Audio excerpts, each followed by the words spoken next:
दिल्ली में चुनाव आयोग की बैठक को लेकर आ रही है खबर। चुनाव आयोग की बैठक खत्म हो चुकी है। कल 2 चुनाव आयुक्तों की नियुक्ति के बाद फुल इलेक्शन कमीशन की यह पहली बैठक माना जा रहा है कि चुनाव की तारीख फाइनल करने के लिए यह बैठक हुई है। चुनाव की तारीख का जल्द से जल्द ऐलान भी संभव है। अटकलें लगाई जा रही हैं। तो चुनाव आयोग की बैठक में चुनाव तारीख पर महामंथन, कभी भी चुनाव की तारीखें सामने आ सकती हैं। 2 आयुक्तों की नियुक्ति के बाद इलेक्शन कमीशन की यह पहली बैठक हुई है। संजय शर्मा का रुख करेंगे सीधा। हमारे साथ हमारे सहयोगी, हमारे संवाददाता जुड़ चुके हैं। संजय, ये बैठक खत्म हो चुकी है, क्या रहा लब्बो-लुबाब और चुनाव की तारीखों को लेकर क्या अटकलें हैं? चुनाव की तारीखों को लेकर तो यही है कि बस अब उल्टी गिनती शुरू मान ली जाए इसमें, क्योंकि अगले 48 घंटों में ऐसा लग रहा है कि कभी भी निर्वाचन आयोग आम चुनाव के कार्यक्रम की घोषणा कर देगा। इसमें सबसे बड़ी चीज ये है कि जो सूत्र बता रहे हैं वो ये बता रहे हैं कि चुनाव की तारीखें और कार्यक्रम तो तय है, बस खाली औपचारिक ऐलान करना बाकी है। आज की मीटिंग में नवनियुक्त निर्वाचन आयुक्तों का, इन दोनों का औपचारिक रूप से स्वागत किया गया और इनको ये ब्रीफिंग दी गई कि अब तक निर्वाचन आयोग ने सभी दक्षिण से लेकर उत्तर, पश्चिम और पूर्व के राज्यों में जो दौरा किया है उस दौरे का लब्बो-लुआब क्या है, उसके क्रक्स उनको बताए गए हैं, ताकि आगे जब प्रेस कॉन्फ्रेंस में बैठे तो इनको बहुत सारी चीजों की जानकारी हो। तो ये एक ब्रीफिंग बैठक थी जिसे मुख्य निर्वाचन आयुक्त राजीव कुमार ने इन नवनियुक्त अपने साथियों का स्वागत किया और स्वागत करने के साथ साथ इनको ब्रीफिंग दी गई। 45 मिनट ये फुल कमीशन की बैठक चली है, जिस बैठक में पूरा पीपीपी यानी पावर पॉइंट प्रेजेंटेशन के जरिए सबको ये बताया गया कि हमारी ये फाइंडिंग है और यहां से हमने दौरा किया है। वो तमाम ब्रीफिंग के बाद यानी नट शेल में सारी चीजें समझा दी गई, कैप्सूल सारे लोगों को दे दिए गए, ताकि उसके बाद अब किसी भी समय निर्वाचन आयोग ऐलान कर सकता है प्रेस कॉन्फ्रेंस का, जिस प्रेस कॉन्फ्रेंस में पूरे चुनावी कार्यक्रम की घोषणा कर दी जाएगी। तो ऐसे में अब ये देखना दिलचस्प होगा कि क्या निर्वाचन आयोग, जैसा कि हम सारे लोग इतनी क्यूरियोसिटी के साथ इंतजार कर रहे हैं, क्या निर्वाचन आयोग भी उतने ही क्यूरियोसिटी के साथ जल्द से जल्द ऐलान करना चाहता है, या फिर कतिपय और कारणों की वजह से निर्वाचन आयोग इसमें 1-2 दिन डिले भी कर सकता है। तो ऐसा भी हो रहा है कि या तो अभी थोड़ी देर में अगर मैसेज आ जाता है प्रेस कॉन्फ्रेंस का तो 4 बजे के करीब प्रेस कॉन्फ्रेंस हो जाएगी, नहीं तो बात फिर कल पे जाएगी और कल के बाद फिर उसके बाद कल जाती है या परसों जाती है, ये तो देखना दिलचस्प हो। ये सिर्फ निर्वाचन आयोग ही जानता है कि प्रेस कॉन्फ्रेंस कब होगी, लेकिन हम अपने पूरे सोर्सेज के जरिए अपने दर्शकों को बताने की कोशिश करेंगे कि हमें जो भी कुछ सुराग या सूत्र मिलेंगे उसके साथ ही हम आगे जानकारी देंगे। लेकिन अगले 48 घंटे आयोग के आला अधिकारी जो सूत्र हैं वो यही कह रहे हैं कि अगले 48 घंटे काफी क्रूशियल है। लोकसभा चुनाव के साथ साथ क्या विधानसभा चुनाव के भी कुछ आसार हैं, जिसमें जम्मू कश्मीर भी शामिल है, क्योंकि लंबे वक्त से वहां पर लंबे अरसे से राष्ट्रपति शासन है?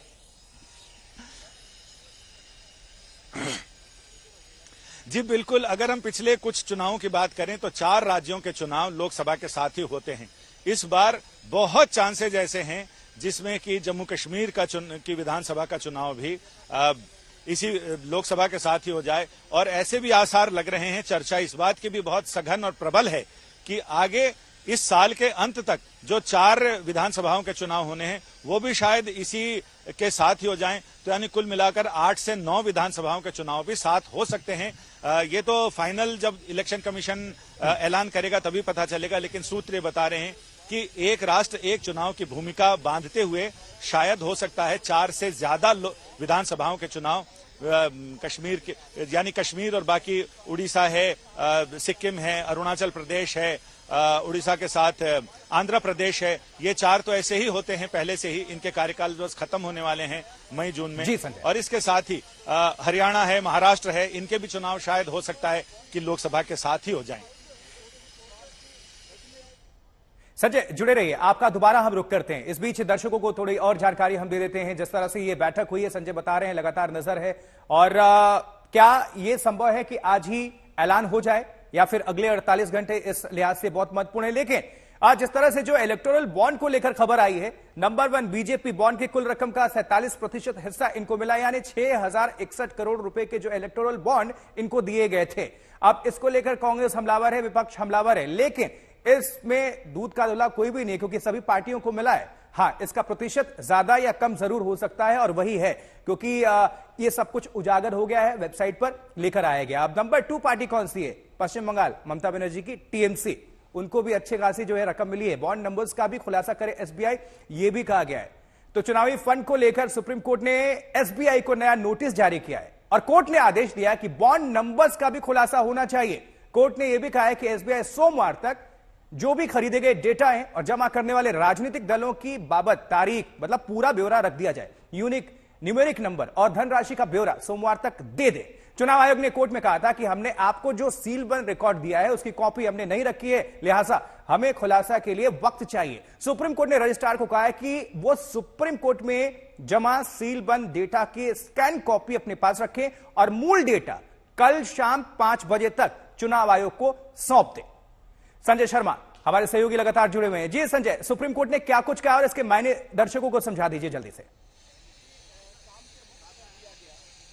इसमें सबसे बड़ी चीज जो पूरे इस मामले का मूल मंत्र है वो है न्यूमेरिकल अल्फा आईडी, यानी जो न्यूमेरिकल अल्फा यूनिक नंबर है, वो नंबर इसको हम एक यूनिक आईडी कह सकते हैं। तो यूनिक आईडी वो नंबर है जिसमें सारी चीजें दर्ज होती हैं। एक नंबर क्लिक करते ही उसमें किस तारीख को किसने बॉन्ड खरीदा और कौन सी पार्टी ने उसे भुनाया, कितने रुपए का बॉन्ड था, ये तमाम चीजें एक साथ आ जाएंगी। और वो न्यूमेरिकल आईडी दी गई है सारे लोगों को अलग अलग बॉन्ड के जरिए, तो अलग अलग बॉन्ड की आईडी है, उसको क्लिक करते ही सारा डेटा एक साथ आ सकता है।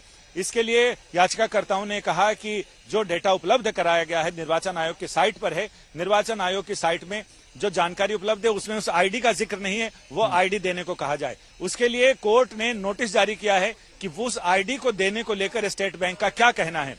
तो अब उस नोटिस के बाद स्टेट बैंक यहां कोर्ट में आएगा और वो बताएगा कि न्यूमेरिकल आईडी देने को लेकर क्या वो आसानी से दी जा सकती है, नहीं दी जा सकती है, या कोर्ट कहेगा। तो ये आगे आने वाली सुनवाई पर तय होगा, यानी अगले सोमवार तक बात गई। अगले सोमवार को इस मामले में क्या होता है ये देखना वाकई दिलचस्प होगा। लेकिन इस बीच ये जरूर है कि विपक्ष का ये कहना है कि सभी पार्टियों को जरूर मिले हैं, लेकिन एक होता आटे में नमक मिलाना और एक होता नमक में आटा मिलाना। तो पहले भी जब इस मामले की सुनवाई चल रही थी सुप्रीम कोर्ट में, तब भी याचिकाकर्ताओं का यही कहना था कि 66% से ज्यादा सत्तारूढ़ भारतीय जनता पार्टी को मिला है। और साथ ही ये भी कहा गया कि जिन लोगों ने चंदा दिया है उन लोगों ने सरकार से अपने काम भी करवाए हैं। तो उस पे अगर ये खुलासे की बात कहें तो उसमें ये तो है कि जिन पार्टियों ने 900 करोड़, 1200 करोड़, 1400 करोड़ रुपए चंदा दिए हैं, उन सारे लोगों को ठेके भी मिले हैं। लेकिन इससे ये पता नहीं चलता कि जिसने चंदा दिया है उसे नियमों की अनदेखी करते हुए ठेके दिए गए या उनके काम कराया गया, उनको फायदा पहुंचाया गया, ये एक जांच का अलग विषय होगा। हालांकि लोगों को, जो लोग कौवा कान ले गया कहने पर कौवे के पीछे भागते हैं, तो ऐसे लोगों को तो एक शगुफा हाथ लग गया है। वो शायद ये बताएंगे कि देखो इसने इतना चंदा दिया और इसका इतना फायदा हुआ। फिर तो सवाल इधर से भी होता है ना संजय, अगर मान लीजिए जो सत्ताधारी पार्टी नहीं है, मान लीजिए जो विपक्ष को चंदा मिला है, या तो देखिए सही होता है, कम सही और ज्यादा सही नहीं, गलत होता है, या तो कम गलत और ज्यादा गलत नहीं होता है। तो जो विपक्ष को मिला है तो फिर यह भी बताना होगा कि आखिर वो सत्ता में नहीं है तो उनको फिर ये इलेक्टोरल बॉन्ड के जरिए चंदा क्यों मिला, उनका इसमें हित क्या है, दोनों का।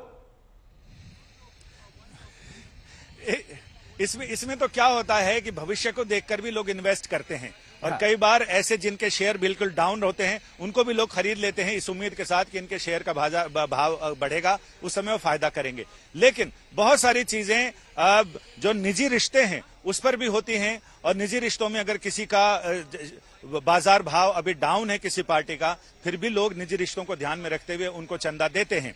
ऐसा नहीं है, सिर्फ एक बहुजन समाज पार्टी ऐसी है जिनका ये कहना है कि उन्हें किसी ने भी इलेक्टोरल बॉन्ड के जरिए चंदा नहीं दिया, जिन्होंने दिया वो नकदी चंदा दिया है। तो ये अभी तो सिर्फ खुलासा शुरू हुआ है आशुतोष, अभी तो बहुत सारी चीजें सामने आनी है, बहुत सारा तमाशा होना है, और वो भी चुनाव के इस बीच में ही, इस महासमर की मझधार में। बिल्कुल।